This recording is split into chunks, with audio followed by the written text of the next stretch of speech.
किताब मुकद्दस में से हबक्कूक के पहले बाब की तिलावत, हबक्कूक नबी की रोया का बारे नबूवत। आए खुदावंद, मैं कब तक नाला करूंगा और तू ना सुनेगा?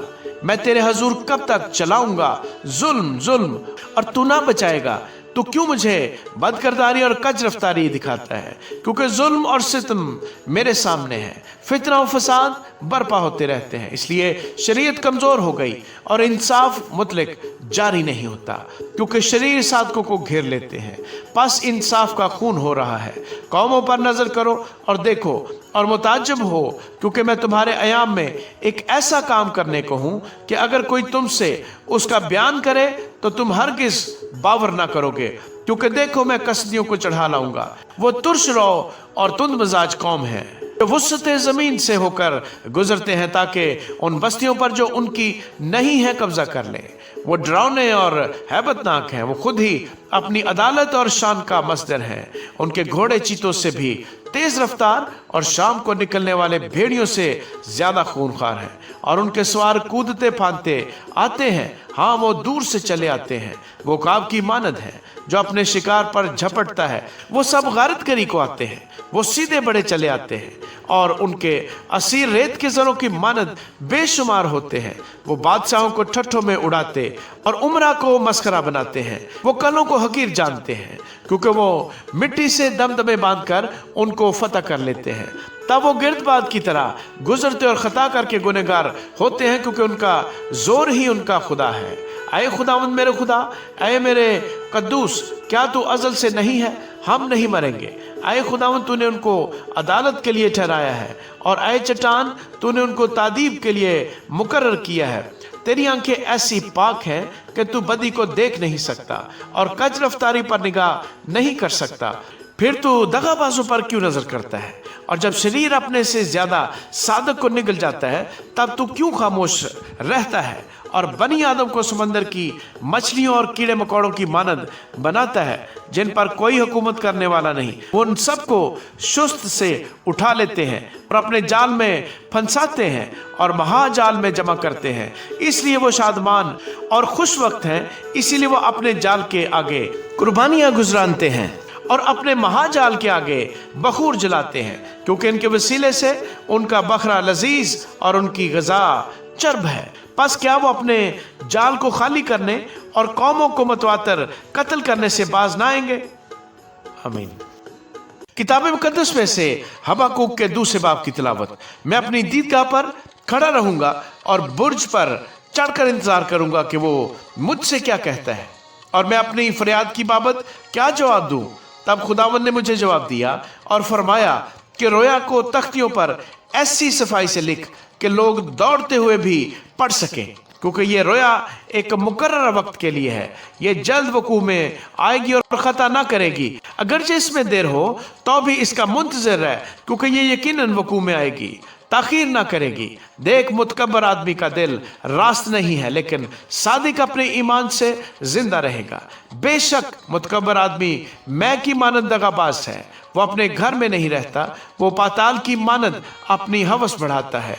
वो मौत की मानद है, कभी आसूदा नहीं होता, बल्कि सब कौमों को अपने पास जमा करता है और सब उम्मतों को अपने नजदीक फराहम करता है।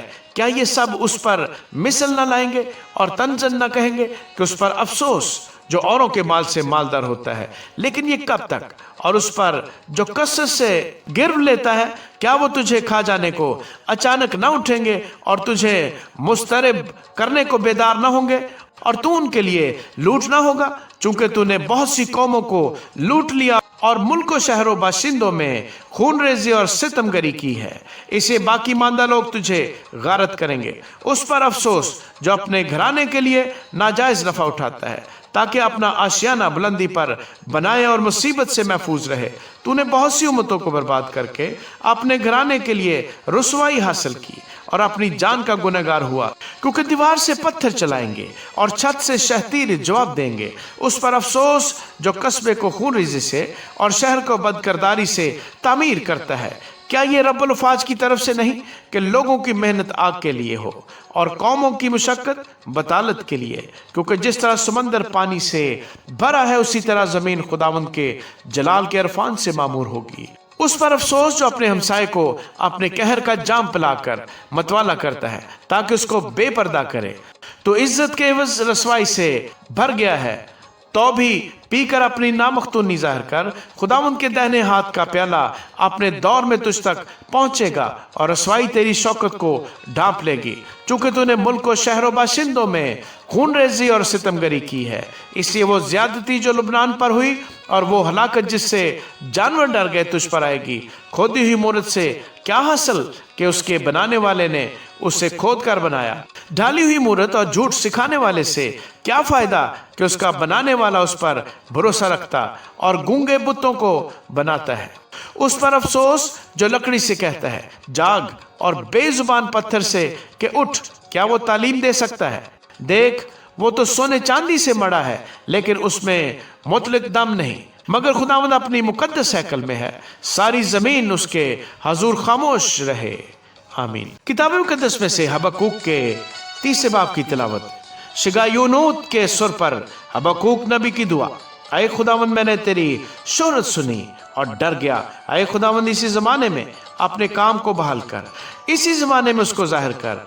कहर के वक्त रहम को याद फरमा। खुदा तेमान से आया और कद्दूस कोहे फारान से सिला। उसका जलाल आसमान पर छा गया और जमीन उसकी हम से मामूर हो गई। उसकी जगमगाहट नूर की मानत थी, उसके हाथ से किरणें निकलती थी और इसमें उसकी कुदरत निहां थी। वबा उसके आगे आगे चलती थी और आतशी तीर उसके कदमों से निकलते थे। वो खड़ा हुआ और जमीन थरथरा गई। उसने निगाह की और कौमें परागंदा हो गईं। अजली पहाड़ पारा पारा हो गए, कदीम टीले झुक गए। उसकी राहें अजली हैं। मैंने कोशन के खैमों को मुसीबत में देखा, मुल्क मदियान के पर्दे हिल गए। आए खुदावंद, क्या तू नदियों से बेजार था? क्या तेरा कहर दरियाओं पर था? क्या तेरा गज़ब समंदर पर था कि तू अपने घोड़ों और फतहयाब रथों पर सवार हुआ? तेरी कमान गिलाफ से निकाली गई, तेरा अहद कबाइल के साथ उस्तवार था। सिला, तूने जमीन को नदियों से चीर डाला, पहाड़ तुझे देखकर कांप गए, सैलाब गुजर गए, समंदर से शोर उठा और मौजें बुलंद हुई। तेरे उड़ने वाले तीरों की रोशनी से, तेरे चमकीले भाले की झलक से आफताबो महताब अपने बुर्जों में ठहर गए। तू गजबनाक होकर मुल्क में से गुजरा, तूने कहर से कौमों को पायमाल किया। तू अपने लोगों की निजात की खातिर निकला, हाँ, अपने ममसू की निजात की खातिर। तूने शरीर के घर की छत गिरा दी और उसकी बुनियाद बिल्कुल खोद डाली। सिला, तूने उसी के लट से उसके बहादुरों के सर फोड़े। वो मुझे परागंदा करने को गिरदबाद की तरह आए। वो गरीबों को तन्हाई में निकल जाने पर खुश थे। तो अपने घोड़ों पर सवार होकर समंदर से, हाँ, बड़े सैलाब से पार हो गया। मैंने सुना और मेरा दिल दहल गया। उस शोर के सबब से मेरे होंठ हिलने लगे, मेरी हड्डियां बोसीदा हो गई और मैं खड़े खड़े कांपने लगा। लेकिन मैं सब्र से उनके बुरे दिन का मुंतजर हूँ जो इकट्ठे होकर हम पर हमला करते हैं। अगरचे अंजीर का दरख्त न फूले और ताक में फल न लगे और जैतून का हासिल जाया हो जाए और खेतों में कुछ पैदावार न हो और भेड़ खाना से भेड़ें जाती रहें और तवेलों में मवेशी न हो, तो भी मैं खुदावंद से खुश रहूंगा और अपने निजात बख्श खुदा से खुश वक्त होऊंगा। खुदावंद खुदा मेरी तवानाई है, वो मेरे पांव हरनिके से बना देता है और मुझे मेरी ऊंची जगहों में चलाता है, मीर मुगन्नी के लिए मेरे तारदार साजों के साथ। आमीन।